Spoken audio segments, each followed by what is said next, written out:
This channel does not promote any violent, harmful, or illegal activities. All content provided by this channel is meant for an educational purpose only. অন্যদিকে SIR ইস্যুতে নির্বাচন কমিশনের দরবার তৃণমূল কংগ্রেসের। জ্ঞানেশ কুমারের সঙ্গে সাক্ষাৎ তৃণমূলের 10 জন সাংসদের।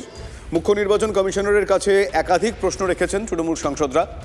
তৃণমূলের দাবি 5টি প্রশ্ন রাখলেও কমিশনের তরফ থেকে কোনো সদুত্তর তাঁরা পাননি।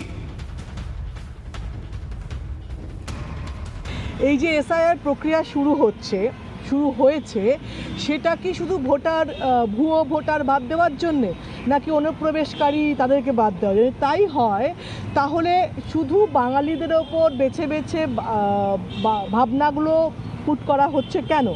বাঙালিদের তাড়ানোর জন্যে উদ্দেশ্য আমাদের রাজ্য থেকে এবং পুরো দেশে বাঙালিদের উপর যে অত্যাচার হচ্ছে তারই একটা নমুনা হিসেবে এসআইআর ব্যবহার করা হচ্ছে কিনা?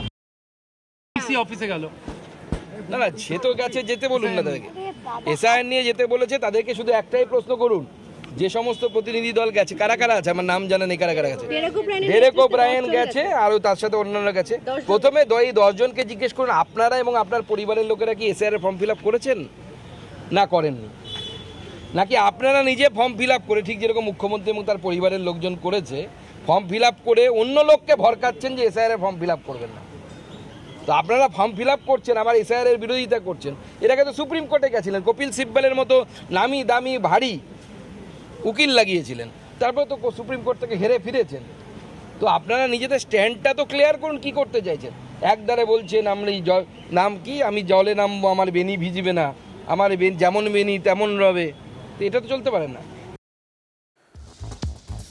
মমতা বালা ঠাকুরের নেতৃত্বাধীন অল ইন্ডিয়া মতুয়া মহাসংঘের প্রতিবাদ কর্মসূচিতে সামিল হচ্ছেন অধীর রঞ্জন চৌধুরী। 1 ডিসেম্বর শিয়ালদা স্টেশন থেকে মিছিল করে সিইও দফতরে যাবেন মতুয়ারা। এরপর কমিশনে তারা ডেপুটেশন জমা দেবেন, আর ওই কর্মসূচিতে সামিল হচ্ছেন অধীর রঞ্জন চৌধুরী। এর আগে ঠাকুরনগরে মমতা বালাদের ধর্নাতেও কংগ্রেস নেতা গিয়েছিলেন। অধীরকে কটাক্ষ করেছেন শান্তনু ঠাকুর। 3 দল জোট বেঁধেছে, ধীরে ধীরে প্রকাশ পাচ্ছে তা, কটাক্ষ করেছেন বিজেপি সাংসদ।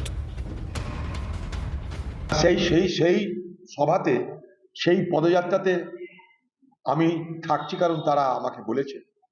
এবং 1 তারিখে সেই সভা, সেই পদযাত্রা নিয়ে, সেই প্রতিবাদ যাত্রা নিয়ে আমরা চিফ ইলেকটরাল অফিসারের কাছে যাব, কারণ মতুয়া সমাজের মানুষের প্রতি সুবিচার করা হচ্ছে না।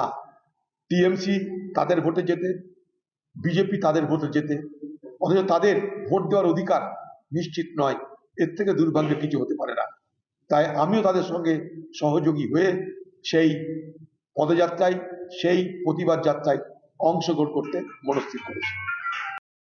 এটা তো অধীর রঞ্জন চৌধুরী বলতে পারবে। আমরা যেটা করেছি, আমরা সকল গণসংগঠনে এবং বিভিন্ন যারা মত ধর্মের মানুষ, বিভিন্ন সংগঠন তাদের আছে, আমরা সকলকে আহ্বান করেছি যে তারা আসতেই পারে আমাদের সঙ্গে ডেপুটেশন দেওয়ার জন্য। রাজনীতি হিসেবে আমরা তো সেইভাবে যদি বলতে হতো আমাদের, তাহলে আমরা সবাইকে বলতাম, ঠিক আছে। এবার এটা ওনার ব্যক্তিগত ব্যাপার, উনি কি করবে, কোথায় যাবে কি না যাবে, সে কথা তো আর আমি বলতে পারছি না। একই বৃন্তে 3টে ফুল, সেটা হচ্ছে সিপিএম, কংগ্রেস, তৃণমূল।